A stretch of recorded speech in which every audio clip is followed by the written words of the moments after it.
ஆமா, ஆளுநர் பேரை சொன்னாலே இவங்களுக்கு எல்லாம் எரியும். இவர் இதுக்கு வேற நிர்வாகத்தை எதுக்கு தலையிடுறாரு அப்படிம்பாங்க. நிர்வாகத்துல எல்லாம் தலையிடல. ஆளுநர்லாம் இன்னைக்கு அரசனுடைய தலைவர். இவர் எக்ஸிகியூட்டிவ் தான், முதல்வர். நீங்க அந்த வேலையை தான் பண்ணணும்.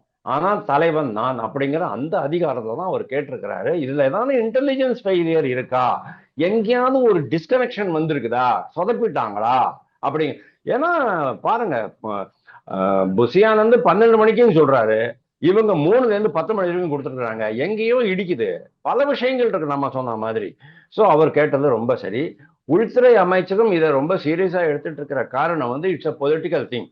அதாவது டெமோக்ரஸி நரேந்திர மோடி நரேந்திர மோடி வந்த பிறகு ஆட்சியில ஜனநாயகம் செத்து விட்டது அப்படின்ட்டு இந்த கான்ஸ்டியூஷன் தூக்கிட்டு அலைஞ்சிங்கல்ல.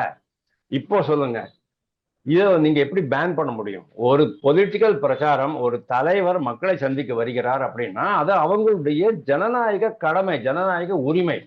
தலைவரை பார்க்க வரணுங்கிறது மக்களுடைய ஜனநாயக உரிமை. இந்த ரெண்டையுமே நீங்க இது பண்ண முடியாது, ஏறி போட்டு மிதிக்க முடியாது. அதனாலதான் இதுல வேற ஏதாவது உள்ளடி வேலைகள் இருக்கோ அப்படிங்கறது தெரிஞ்சுக்கிறதுக்காக தான் அவங்க உள்துறை உளவுத்துறை ரிப்போர்ட்டை கேட்டிருக்கிறாங்க. அதாவது மாநில உளவுத்துறையினுடைய ரிப்போர்ட்டை அவங்க கேட்டிருக்கிறாங்க.